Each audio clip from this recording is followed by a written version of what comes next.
Wajib kita bocah islamiku kudu sing sabar anggone nguting ilmu awet kang biyen nganti bisa mengerti Allah pangeran ya Allah Rabbi di timur matahari mulai bercahaya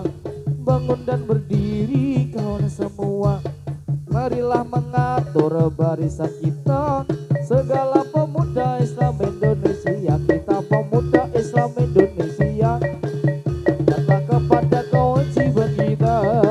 mari bekerja bersama-sama menjunjung agama Islam yang termulia dengan sungguh kami mencari ilmunya supaya kita bisa unggul derajatnya di dalam dunia dan akhiratnya mudah-mudahan kita masuk ke surga ini negeri namanya Jawi kalau agami nama Islami agami Islam sudah yang terang asal dawe dari pangeran yo bro konco ngawaruono rukun Islam yo iku limo sahadat loro rukun kesiji iso siaro gelawan ngaji lakoni salat ping telu bayar zakat tempat poso wulan Ramadan kelimo gaji lamun kuwasa ini negeri namanya Jawi kalau agami nama Islami agami Islam sudahlah terang asal dawuhe dari pangeran ayo pro konco ngawaruwono rukune Islam ya iku limo syahadat loro rukun kasiji isuwa sira kalawan ngaji mau ping pindho ning lakoni salat ping telu ning bayar zakat ping pat poso wulan Ramadan ping limo kaji lamun kuwasa bergiat Allah perkumpulan ini Ramadan uang sangat dilupakan syukurlah dalam kesucian Quran hadis menjadi pedoman tegaplah berdirimu siapa didengar kawanmu setia membela agamamu Islam agamaku Tuhan dan negeriku bergiatlah perkumpulan ini Ramadan uang sangat dilimpahkan syukurlah dalam kesucian karena hadis menjadi pedoman tegaklah bersama berdirimu siapkah didengar kawanmu setiap membela agamanya Tuhan negerimu hai para kanca kalau padha upaya kanggo bilani agama Islam kakak diluwe mulya akhirat kejaba saking agama bab kita enggal padha upaya yen ora kersa bisa kena coba cobane manungsa ya iku bakal tumeka nanging kapan mau ora ngerti bakal tumeka tinggi gunung kampung Melayu sarang malikar di pinggir kali sarang burung yang nona di puncak kayu saya melihat terlalu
sholatan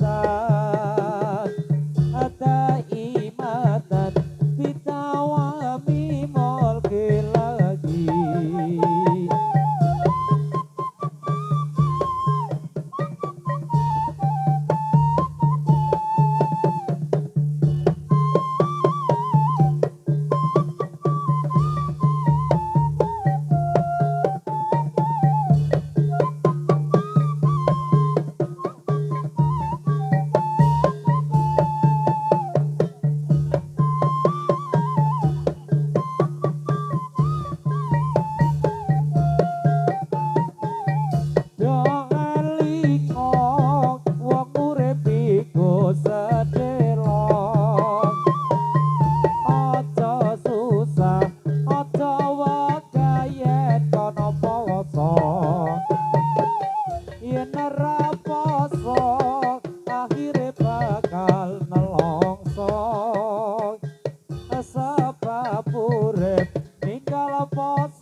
Yuk, kabel iso dijogo masih.